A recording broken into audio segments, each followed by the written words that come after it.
Hey guys, so I want to take a look at Crash Bandicoot 2 Cortex Strikes Back for the PlayStation 1. Game that I liked very much as a kid, but like a lot less now, unfortunately. I feel that, not so much from a technical perspective, but just from a gameplay perspective and design perspective, it hasn't aged too well in my opinion. But I must admit, there's still a lot of good stuff here, and I still have a lot of fun with it. But of course we have Crash on the front here, in a nice little render. And I'm not really sure how you'd describe his expression there, but he looks like Crash. I'm really not sure what to say. He kind of is a bit ambivalent there. And then, of course, we have a very angry-looking Cortex over here, who got his new voice in this game, Clancy Brown, who did Lex Luthor in the DC animated universe. We can see something in the background there, a frosted glacial area. And, of course, we can see some of the space stuff there, like the jetpack. So just giving you a bit of an idea of some of the locations you'll visit in the game. Of course, this was made by Naughty Dog and published by Universal. Yes, it's actually kind of funny to think that Sony's biggest franchises in the PlayStation 1 era, they actually didn't really own. They just, it was mainly Universal, actually, when you come to platformers, because they owned both Crash and they owned Spyro.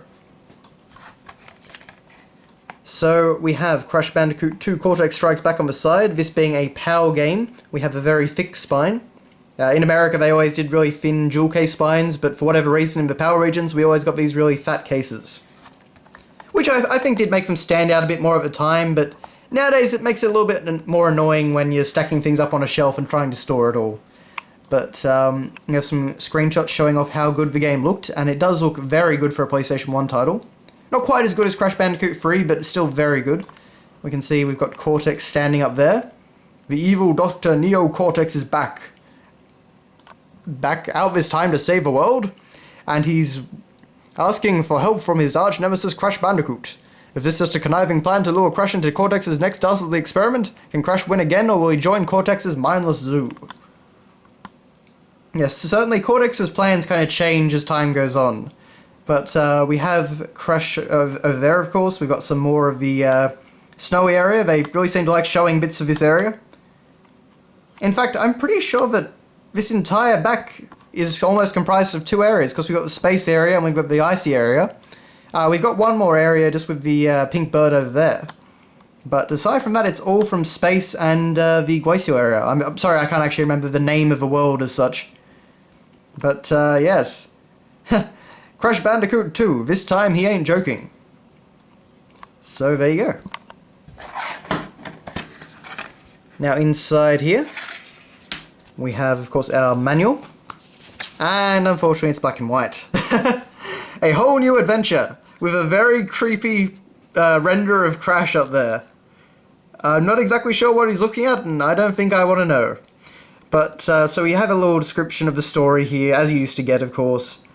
And just kind of, this is what Cortex does. So it just kind of sets up the game before it starts. The game actually does have pretty good cutscenes, but, and certainly a lot of the dialogue is very funny. But, yeah, this just helps to set it up a little bit more, give it a little bit more context.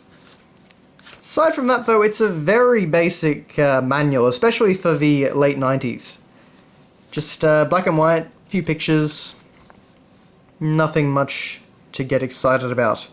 And I do wonder if the NTSC manual might be a little bit more interesting, and this is just what we got in the PAL regions, because I know that manuals did actually change a fair bit between PAL and NTSC back on the PS1. Not so much on the N64, but PS1 certainly seemed to have a difference. But we do get this at least, so we have our cast of characters. So Crash Bandicoot, he's a marsupial on a mission. He's cool, he's brave, and he's ready for action. He's a hero who believes, but he's no fool. Well, he is kind of a fool, let's be honest. He's kind of got Knuckles syndrome, where he constantly gets tricked by the bad guy. But, fair enough. He's a fun character.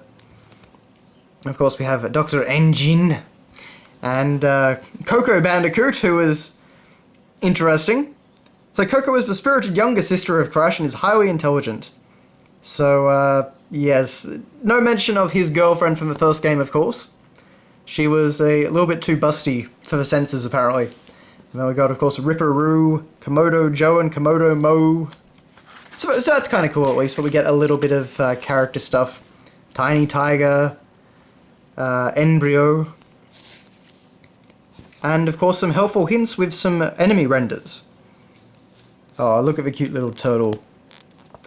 But, with a cybernetic implant.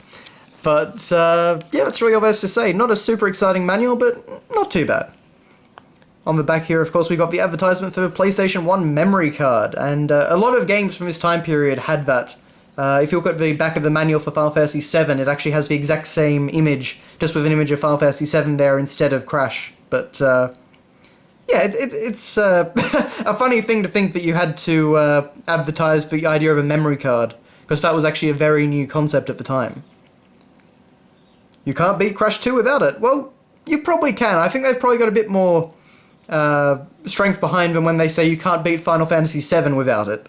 But Crash Bandicoot 2 could probably be completed in about 5 or 6 hours if you know what you're doing. Probably at least, actually. I'm sure people have done it incredibly quickly. And then finally we have the disc, which shows Crash strapped to a rocket and being shot out into space, looking very unhappy about it. So that's a pretty fun image. Interesting choice for the disc of the game, I guess, but definitely a fun idea. And a very high quality render. But that is your look at Crash Bandicoot 2 Cortex Strikes Back. I apologise about the cracks in the case. This was not my game, of course, this was my cousin's.